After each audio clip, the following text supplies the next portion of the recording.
tu seras vraiment blessée par cela, ma chérie. Je suis désolé, mais je te quitte pour être avec un autre homme parce que je suis tombée amoureuse de lui. Bon sang de bonsoir. Elle a gâché une soirée idéale, la première soirée claire et chaude après le passage au printemps. La bière était fraîche, le ciel était dégagé et j'avais terminé mon travail. J'avais espéré profiter d'une bière fraîche avec l'amour de ma vie, assis dehors à regarder le coucher de soleil et les étoiles. Ensuite, j'avais voulu l'amener à l'intérieur et passer des heures à faire l'amour avant de m'endormir dans un enchevêtrement de draps moite et collant. En cette belle soirée de mars, je savourais le bœuf et la légère amertume du houblon de la bière que j'avais versée. Chérie, tu n'as rien fait de mal. Je suis récemment tombée amoureuse d'un homme plus jeune. Je suppose que j'ai la chance de pouvoir encore attirer quelqu'un avec l'endurance sexuelle que j'ai eue avec toi, ainsi qu'avec l'insouciance de la jeunesse.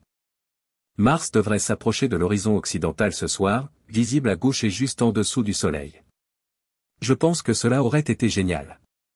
Je ne prendrai rien à la maison après toutes ces années passées ensemble. Bien sûr, j'ai emporté mes objets personnels et mes vêtements, et j'espère que vous conserverez mes objets de famille et qu'un jour vous les transmettrez aux enfants. Vu l'exiguïté de l'appartement de Johnny, je doute qu'il ait de la place pour ces objets. Puisque tu gardes la maison, je veux prendre la majorité de nos fonds communs pour que Johnny et moi puissions commencer notre vie ensemble. Bien entendu, je conserve mes économies personnelles et ma pension. Je vais devoir subvenir à nos besoins pendant un certain temps, car Johnny n'a pas encore terminé ses études. Je pense qu'il s'agit d'un accord de divorce équitable, et c'est tout ce dont j'ai besoin. Veuillez terminer la lecture de ces documents.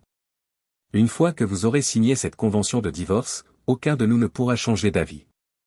C'est ce sur quoi notre avocat, Artie, a insisté. Pour accélérer la procédure, son adorable assistante est là pour authentifier nos signatures avant de les lui remettre. Artie m'a dit que même si le divorce ne sera pas prononcé avant un mois ou deux, nous pouvons immédiatement commencer à vivre en tant que célibataires. Alors, si tu es d'accord, regarde les aigles qui s'élèvent dans le ciel. Ils viennent parfois jusqu'ici, et je sais qu'un couple niche dans la vallée, près de la rivière. Observez-les.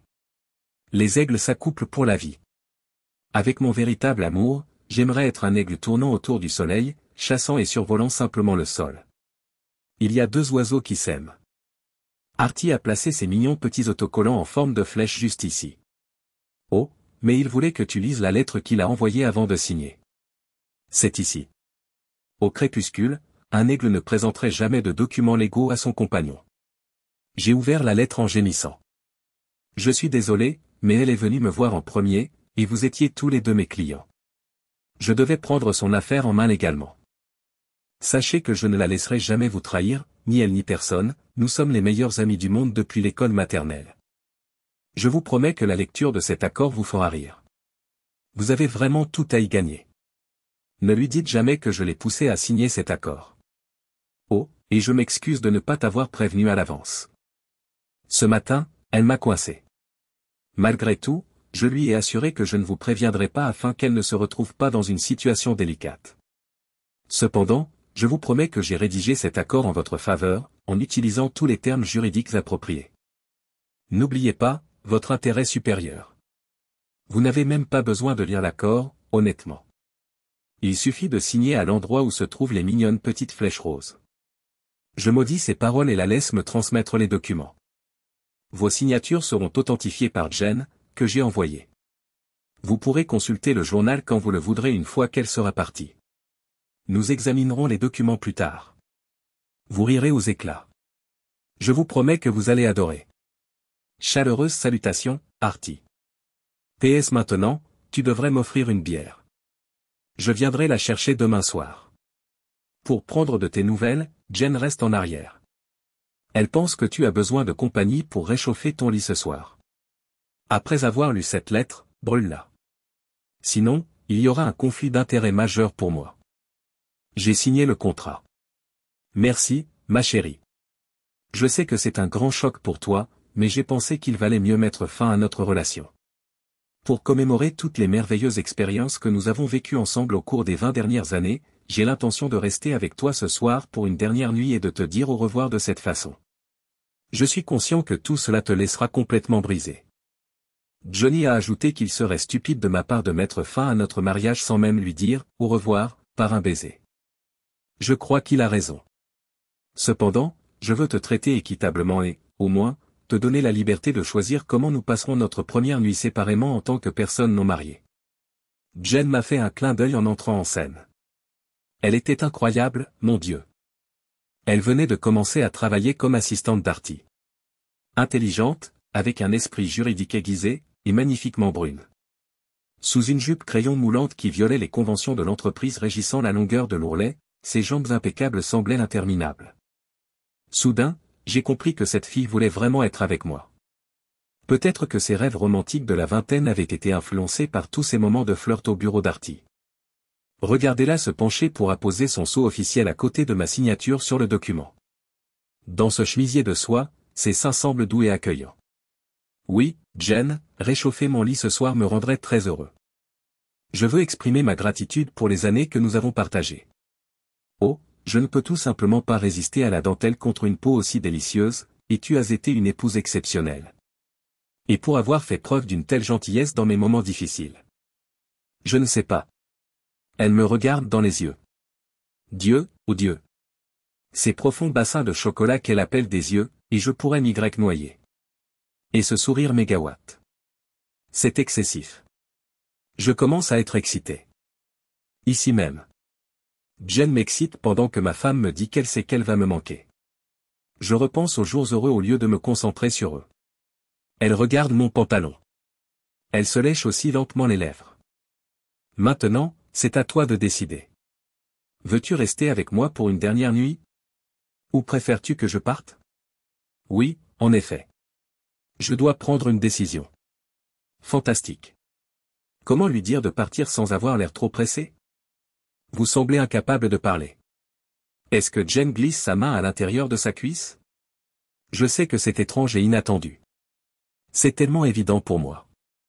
Je ne me soucie pas de ce qui m'entoure. Elle insère 2 doigts en elle-même et écarte le petit coin noir de sa culotte. En effet. Tout est rasé de près.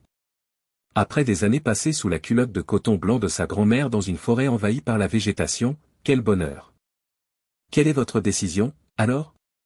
C'est en retirant ses doigts, en les glissant dans sa bouche et en les léchant que j'ai le mieux vu les talents de Jen. Ses lèvres épaisses, pleines et juteuses seraient magnifiques sur un homme. Ma femme n'arrête pas de me demander pourquoi je ne peux pas répondre. Dans un élan juteux, Jen a retiré ses doigts de sa bouche et a dit, « Je pense qu'il est trop bouleversé. Je crois que vous avez raison de mettre fin à la situation à l'amiable et de partir. Je vais rester un moment pour prendre de ses nouvelles, car il n'a pas l'air de se sentir bien. Je remettrai les documents à Artie demain matin. Mars. La voilà. Au nord du soleil couchant, l'annonce de la guerre. Le soleil devient rouge dans ces dernières minutes avant de disparaître dans la nuit, laissant la lune et Mars dans le ciel alors que les étoiles commencent à émerger. Ma femme s'est soudain précipitée vers moi après s'être retournée pour partir. Dans mon dos, qui lui faisait maintenant face, Jen l'a arrêté en se plaçant entre nous. Je dois lui faire mes adieux par un baiser. Je dois lui donner une dernière étreinte. Je ne me suis pas retourné. Il n'aurait pas été poli de ma part d'interrompre le spectacle que le ciel m'offrait. Il vous aurait informé s'il avait pris une décision. Maintenant, rassemblez vos pensées et réfléchissez. Il s'est détourné car il ne voulait manifestement pas pleurer devant vous. Il suffit de partir pour lui faciliter la tâche. Laissez-le partir et aller de l'avant, une nouvelle vie vous attend. Revoyez votre amant, votre Roméo, votre véritable amour. Découvrez votre nouvelle joie avec lui. Commencez votre nouvelle vie ensemble. Par exemple, quelle est sa spécialité à l'université? Il étudie les langues anciennes. Johnny apprend à lire le sanskrit et parle couramment le grec, l'araméen et le latin. C'est merveilleux. Les personnes en Grèce, en Palestine, à San Diego et en Lettonie qui ont besoin d'un traducteur sont sans aucun doute très demandeuses de cet ensemble de compétences.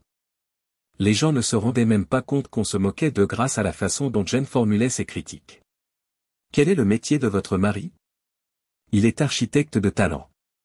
Il s'est occupé de tous nos enfants et a été un excellent pourvoyeur. Ma femme s'est arrêtée de parler. Son jeune amant et moi nous sommes soudain démarqués l'un de l'autre, et pas dans le bon sens du terme. Le commentaire de Jen concernant San Diego et la Lettonie m'a particulièrement plu. Il y a sans aucun doute des éducateurs lettons qui ne seraient pas d'accord avec l'idée que le latin soit la langue officielle de la Lettonie et qui, franchement, n'ont que peu d'intérêt pour l'enseignement du sanskrit. À l'exception peut-être des jeunes adolescents parlant sanskrit qui recherchent des versions sanskrit de romans d'amour sulfureux et de romans de Playboy.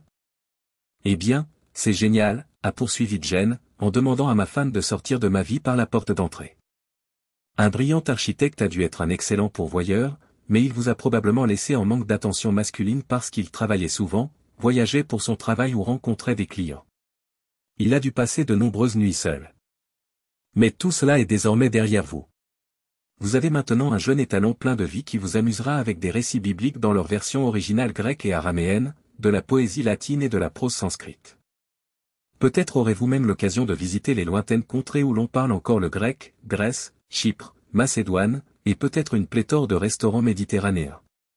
Nous allons vous conduire à votre homme, qui vous attend patiemment dans la voiture. Il y eut une pause à la porte. J'ai reconnu les larmes de mon ex-femme en l'entendant sangloter. Je croyais qu'il allait me défendre. Il est resté silencieux. Il a simplement regardé le ciel. Il a signé les documents sans même me regarder. Il n'a pas pleuré. Il est resté immobile. Comme s'il voulait que je parte. Il veut que tu partes. Il veut ton bonheur. Il vous donne ce que vous désirez. Dieu soit loué pour avoir rendu les choses si simples pour vous. Je dois vous dire adieu. Je dois l'embrasser pour lui dire au revoir. Je dois mettre fin à ce mariage. Je dois l'arrêter. Tu l'as fermé, mon amour. Tu ne l'as privé de rien avant de partir. Tout dans sa vie reste intact grâce à toi. C'est vraiment un merveilleux cadeau. Mais vous êtes toujours là. Maintenant, terminez votre sortie en vous éloignant en silence. Ne pleure pas. J'ai entendu des pas dans l'escalier, puis le bruit d'une voiture qui s'éloignait. Le silence s'est installé lorsque la serrure de la porte d'entrée a cliqué. Puis j'ai senti les bras de Jen m'entourer. Elle a tiré la couverture sur nous deux et j'ai entendu ses pas légers. Je me suis rendu compte qu'elle était nue lorsqu'elle a embrassé mon cou et que la chaleur de son corps s'est pressée contre mon dos. Tandis qu'elle dégrafait soigneusement ma chemise et la retirait de mes épaules, j'ai attrapé la couverture et l'ai enroulée autour d'elle. Ses mains ont descendu le long de ma poitrine jusqu'à ce qu'elle trouve ma ceinture. « Tu es l'homme le plus chanceux de la planète », a-t-elle murmuré. Mon pantalon tomba au sol et, avec l'aide de Jen, je m'en libérai. Elle est allée voir Artie elle-même aujourd'hui, poursuit Jen, alors que tu avais l'intention de te racheter auprès d'elle hier. Qu'est-ce qui s'est passé? Demandai-je. Ses mains ont caressé ma poitrine avec légèreté mes assurances. J'aurais dû payer une pension alimentaire et lui donner la moitié de tout si je lui avais remis les documents hier, ai-je dit. J'ai rassemblé des preuves pendant des mois, j'ai fait de mon mieux pour garder le mariage intact et j'ai fini par la traiter décemment au lieu de tout gâcher. Mais elle est venue elle-même aujourd'hui, a dit Jen, et a demandé à organiser un divorce où elle ne prendrait ses affaires que si je signais les papiers sans problème. Elle a également accepté que le divorce devienne définitif dès qu'elle aurait signé les papiers, même si la procédure judiciaire prendra des mois. Désormais, nous sommes tous les deux complètement indépendants l'un de l'autre. J'ai souri. Je me suis senti soulagé lorsque son contact m'a enveloppé. La chaleur rayonnait de son corps tandis qu'elle me faisait tourner et m'attirait près d'elle. Elle s'est assise sur le plan de travail et a déposé un baiser passionné sur mes lèvres. Je voulais savoir ce qui s'était passé, ai-je dit. Pendant des mois, tu m'as embrassé. Et maintenant que nous sommes seuls chez moi, tu me demandes de parler de la femme qui est devenue mon ex-femme il y a 5 minutes. Jen a rejeté sa tête en arrière, révélant la douce courbe de son cou, et a fermé les yeux. Elle s'est penchée sur moi, laissant échapper une forte expiration tout en s'accrochant à mes épaules.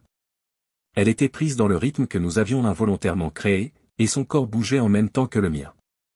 Elle s'est comportée bizarrement hier soir, ai-je noté. Elle semblait anxieuse. Un long silence. Un geste ludique. J'ai attendu, j'ai mesuré, j'ai observé sa réaction. Je la connais. Je lis ses humeurs. Elle ne savait pas comment me dire quelque chose de significatif. Je me suis approché d'un pas, la voix posée, et le souffle de Jen s'est arrêté. Pas tout de suite, Jen, ai-je dit. Je connaissais ses secrets. Je savais qu'elle avait une confession à faire. La paperasse était déjà prête. Elle a resserré son emprise sur moi, enfonçant ses doigts dans ma chair. Un instant, son corps s'est raidi, puis elle a expiré, relâchant la tension dans un frisson. J'ai décidé d'attendre et de voir ce qui allait se passer. J'ai fait une pause plus longue. C'est seulement nécessaire pour aujourd'hui, a murmuré Jen, en se penchant vers moi, son souffle irrégulier, son corps chaud. Ni notre moment ni la nuit n'étaient terminés. J'en ai eu assez de tes regards flirteurs, de tes railleries audacieuses et de tes petites provocations. Fini les jeux. Il est temps de découvrir ce que c'est. Nous avons dansé. Elle a ri, et quand elle a fini par succomber à l'épuisement, je l'ai portée jusqu'à mon lit. Après avoir dansé un peu plus, nous avons tous les deux été enveloppés par le sommeil. Lorsque je me suis réveillé à 10 heures le lendemain matin, j'étais seul dans mon lit et il y avait un message sur la commode. Après avoir fouillé dans les affaires de ma femme, je me suis rendu compte que tous ses vêtements et objets personnels avaient disparu. Après m'être préparé une omelette pour le petit déjeuner, je suis sorti dans le jardin pour profiter de la belle matinée. J'ai trouvé la note de Jen et je l'ai lue. Bonjour, mon amour. Tu as été incroyable hier soir. Je ne me sens pas à l'aise de passer toute la nuit à côté de quelqu'un, alors je suis parti. Oui, j'en suis consciente. Le lendemain matin, on attend des filles qu'elles soient douces et qu'elles aiment le garçon. Je te promets, chérie, que la tentation était intense. Mais je ne suis pas encore prête à m'installer. Je n'ai que 28 ans. J'espère trouver un homme comme toi quand je serai prête à m'installer.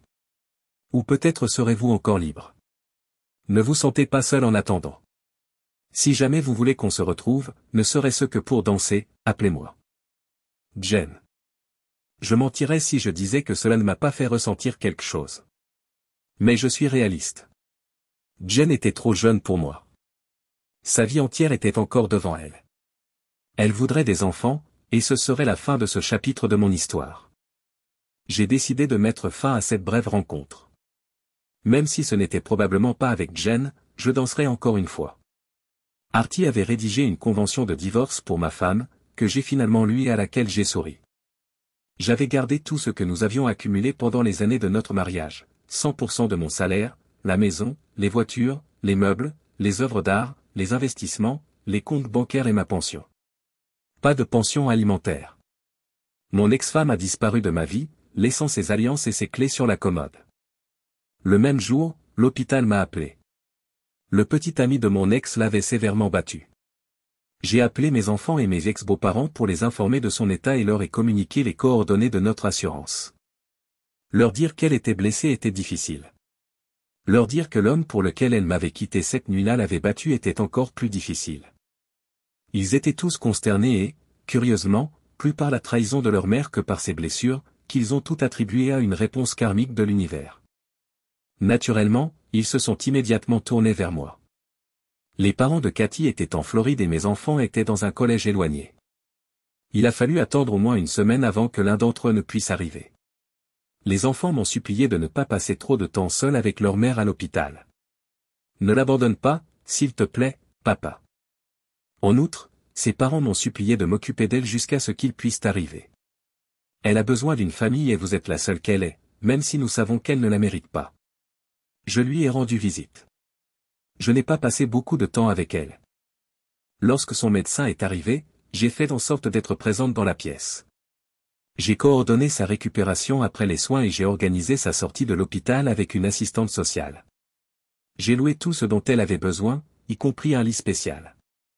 Pour éviter d'avoir à attendre une infirmière, je l'ai aidé à accomplir toutes les tâches quotidiennes d'un patient hospitalisé. J'ai même emballé ses affaires et les ai livrées chez moi après avoir visité sa nouvelle résidence. Je ne l'ai pas embrassée. Elle ne m'a pas fait tomber en pâmoison. J'ai gardé mon affection pour elle secrète. En outre, je n'ai pas discuté avec elle de ce qu'elle avait fait ni de nos projets futurs. Elle a été hospitalisée pendant 3 semaines. Après cela, elle s'est retrouvée chez moi, au premier étage, dans le salon que j'avais transformé en chambre de fortune le temps de sa guérison. Les chambres principales se trouvaient toutes à l'étage, mais en raison de son état, Cathy ne pouvait utiliser aucune d'entre elles. Le seul problème lié à son installation au premier étage était l'absence d'une salle de bain complète. Après avoir passé un week-end avec leur mère, nos enfants sont retournés à l'université.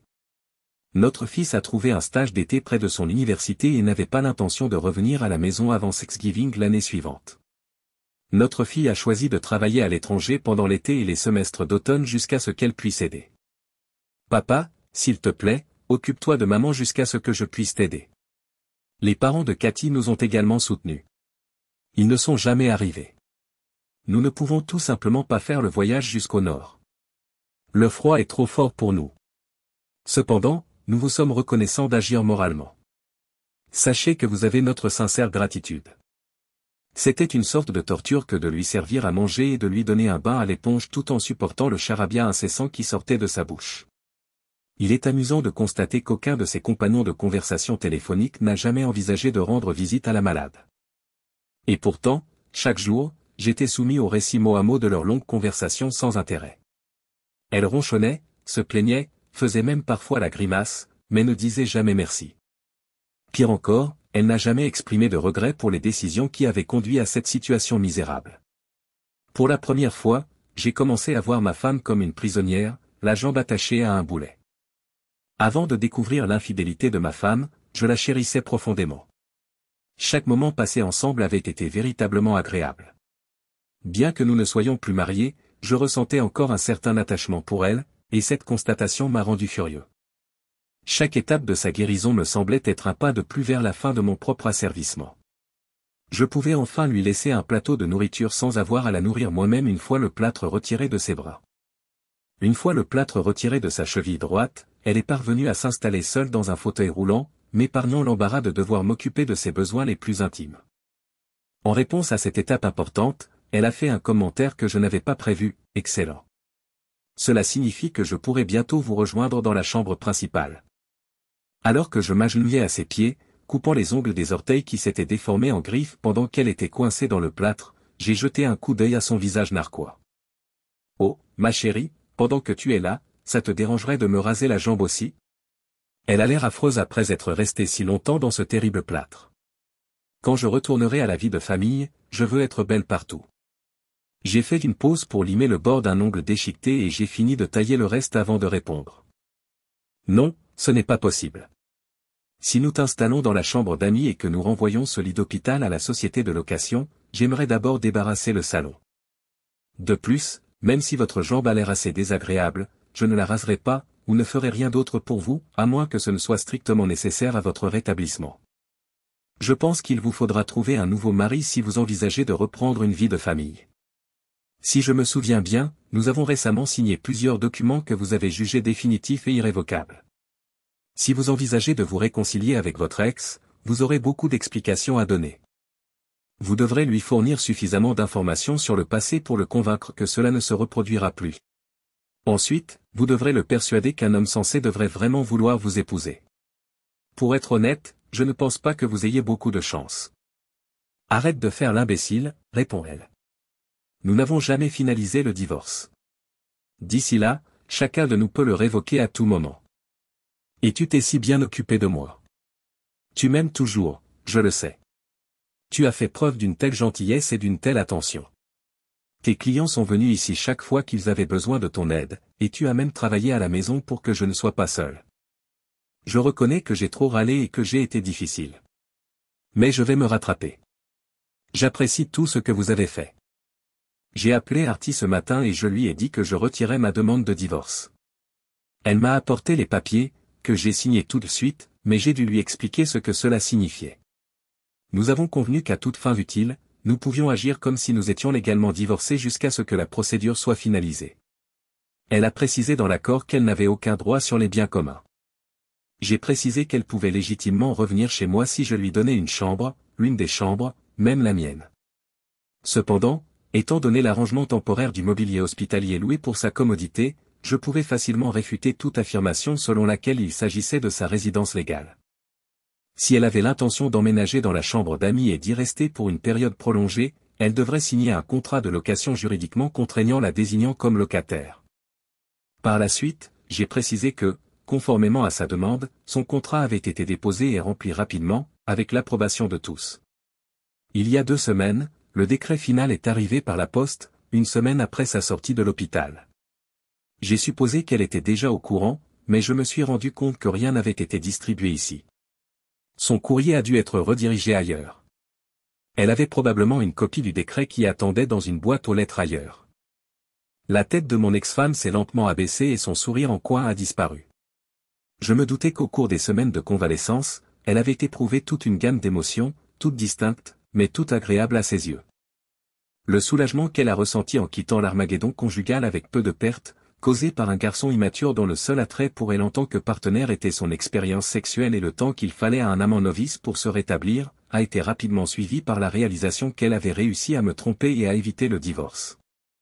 Je lui ai gentiment rappelé qu'elle avait laissé derrière elle sa maison, sa famille et l'amour d'un mari fidèle, et que rien de ce qui lui appartenait ne demeurait dans cette maison. Je ne l'avais jamais vu avoir le cœur aussi brisé et rester sans voix. Cependant, j'avais quelque chose à dire, et j'ai essayé de le faire aussi doucement que possible. Je n'ai même pas eu le temps de réfléchir à ce que je ressens, Cathy. Le lendemain du jour où tu m'as quitté, tu as été attaqué. Depuis 1 mois et demi, je m'occupe d'une femme qui m'a rejeté alors que je l'avais aimée toute ma vie. Je l'ai fait par respect pour notre histoire, pour nos enfants, et parce que tes parents ne pouvaient pas t'apporter les soins dont tu avais besoin. Pour que je puisse enfin faire mon deuil de la belle vie que nous avons partagée et aller de l'avant, quel que soit l'avenir, j'ai besoin que tu déménages dès que tu en seras capable. En me retournant et en quittant sa chambre, les larmes au coin de mes yeux étaient bien réelles. Elle a tenté à plusieurs reprises de me parler au cours des 2 semaines suivantes, mais j'ai gentiment refusé. Sa deuxième jambe, qui avait subi la blessure orthopédique la plus grave, a finalement été débarrassée de son plâtre. À la fin de son séjour forcé à l'hôpital, ses blessures internes étaient déjà guéries. Il ne lui restait plus qu'à boiter légèrement. Quelques-uns de ses amis lui ont rendu visite et l'ont emmenée en promenade. Elle a pu se faire couper les cheveux, faire une manucure et une pédicure dans un salon. La nuit est finalement arrivée, la veille du jour où elle devait quitter mon domicile. Avec l'assurance qu'elle ne me dérangerait plus jamais, elle s'est approchée de moi et m'a supplié de lui parler une dernière fois. J'ai cédé. Elle m'a raconté qu'elle avait du chagrin et qu'elle attribuait tout cela à ses problèmes d'âge. Au café où les fans de son bureau se réunissaient souvent, elle avait parfois remarqué un groupe de jeunes hommes qui s'intéressaient à elle. Elle avait été séduite par un jeune homme qui, outre son physique et son charme naturel, l'avait captivée en lui parlant des grands philosophes de l'Antiquité et de leurs idées ambitieuses. Elle était tombée sous le charme de ses manières soignées et avait été intriguée par ses réflexions sur des scénarios hypothétiques. Elle n'avait pas réalisé à quel point il manquait de bon sens dans le monde réel. Le lendemain de sa rupture, elle a été choquée de voir qu'il s'était mis en colère et avait commencé à l'agresser. Elle a soudain réalisé qu'il n'en avait eu qu'après son argent. Tout ce qu'il lui avait appris sur les dangers de la richesse et la nécessité d'échapper à la course au rat avait été complètement ignoré. Elle a finalement compris la gravité de son erreur lorsqu'elle s'est réveillée à l'hôpital et qu'elle a réalisé que son mari avait pris la responsabilité de son rétablissement. Pour le fantôme d'un homme trop superficiel pour aimer vraiment une femme, elle avait sacrifié l'amour d'un vrai homme. Elle avait abandonné le monde réel à la poursuite d'un Shangri-La imaginaire. Au fil des jours, elle a fini par croire que je lui avais pardonné et que je m'occupais d'elle comme seul un mari dévoué le ferait. Elle avait réalisé à quel point elle s'était trompée à chaque étape pendant les 2 semaines qui avaient suivi le moment où elle m'avait dit qu'elle avait hâte de retourner dans ma chambre. Je suis désolé. J'espère que tu pourras me pardonner un jour. Mais je doute de pouvoir me pardonner un jour. J'ai trouvé un petit appartement meublé. Je peux y emménager dès demain, je dois juste signer le bail. Je peux aussi m'installer dans la chambre d'amis et signer un bail pour être votre locataire, si cela vous convient mieux. Je peux aussi aller vivre chez mes parents en Floride, si cela vous convient mieux. Tu n'aurais plus à me voir, sauf pour les événements importants de la vie de nos enfants, et ce serait un moyen facile pour moi de prendre un nouveau départ. Quoi que tu veuilles, je le ferai. Je te dois beaucoup. Je ne suis pas un monstre. Elle est restée chez moi pendant 1 mois supplémentaire, jusqu'à ce qu'elle soit complètement rétablie. Lorsqu'elle a témoigné contre son amant, je l'ai accompagnée. Il a été condamné à une peine de prison après avoir été reconnu coupable d'agression aggravée et de tentative de meurtre. Pendant que l'État lui fournit un lit, des vêtements et 3 portions de nourriture horrible par jour, il aura tout le temps d'apprendre le sanskrit. Lorsqu'elle a été prête à déménager, je lui ai remis les clés d'une maison de ville flambant neuve, entièrement équipée d'un garde-manger bien garni et d'un casier à vin, à seulement 1 kilomètre de chez moi. Le trousseau comprenait également les clés de son Audi. Je n'ai jamais voulu que ma femme perde une si grande partie de sa vie à cause d'abus. Je voulais qu'elle se sente à l'aise, car elle était encore la mère de mes enfants. Bien que je les ai réprimandés pour ne pas m'avoir soutenu pendant notre crise familiale, les enfants étaient étonnamment ravis. Je leur ai dit qu'ils seraient désormais responsables de leurs propres frais de subsistance pendant qu'ils iraient à l'université. Ils avaient encore beaucoup à apprendre, comme en témoignent leurs réponses hésitantes, mais il était temps pour eux de prendre leur vie en main. Je leur ai également assuré qu'à part cela, je continuerai à couvrir l'intégralité de leurs frais de scolarité. Le loyer, la nourriture et une voiture, s'ils étaient prêts à en avoir une, nécessiteraient qu'ils travaillent. Ils ont été choqués, mais lorsqu'ils ont compris qu'ils n'avaient pas d'autre choix, ils ont accepté à contre-séure. Après le divorce, leur mère était ruinée et n'avait guère son mot à dire dans mes décisions financières ou parentales. Mes enfants, qui avaient manipulé leur mère pour obtenir ce qu'ils voulaient chaque fois que je refusais, ont trouvé cette partie particulièrement difficile. Traiter avec la famille de ma femme avait toujours été plus facile. Ils ont tout simplement cessé d'être ma famille. Je leur ai fait comprendre qu'ils n'étaient plus ma famille, mais que je resterais toujours courtois. Comme il faisait plus froid ici, ils nous avaient laissés, moi et leur sœur malade, pendant notre période difficile. Ils pouvaient attendre que je déménage à Miami, où le climat est aussi chaud que le leur, ou demander à quelqu'un d'autre la prochaine fois qu'ils auraient besoin de l'aide ou des conseils d'un membre de la famille. C'est très peu probable. Je suis bien trop obsédé par le ski. Artie et moi avons continué à jouer au golf ensemble, à boire ensemble et à assister ensemble à des matchs de baseball et de football. Lui et sa femme m'invitaient souvent à dîner. Jen ne leur a jamais été présentée par moi. Vous voyez, malgré sa silhouette de tueuse, son sourire éclatant et le fait qu'elle soit une amante incroyable, elle avait un défaut majeur. En l'espace de 12 heures, elle est devenue la deuxième femme à me quitter. Elle incarnait donc les pires qualités de ma femme et de son amant, superficielle, erratique, trompeuse, rusée, vide, opportuniste et insensible. Cette nuit-là, lorsque mon mariage s'est effondré, elle est devenue l'incarnation de tout ce qui avait mal tourné. Je ne l'ai pas maltraitée. Je suis assez raisonnable pour reconnaître qu'elle n'était pas fautive. Elle n'était coupable que par association. Cependant, je suis trop fier pour retourner voir une femme qui m'a repoussé, comme Jen. Il n'y aura plus de danse, Jen. Je suis passé à autre chose, et je n'ai toujours pas d'autres personnes importantes dans ma vie. Je pollinise beaucoup de jolies fleurs en passant de l'une à l'autre comme une abeille. Il faut bien que quelqu'un le fasse, même quand c'est difficile. Et il y a beaucoup de fleurs dans le monde qui ont besoin d'un peu de pollen pour survivre. Ça ne me dérange pas.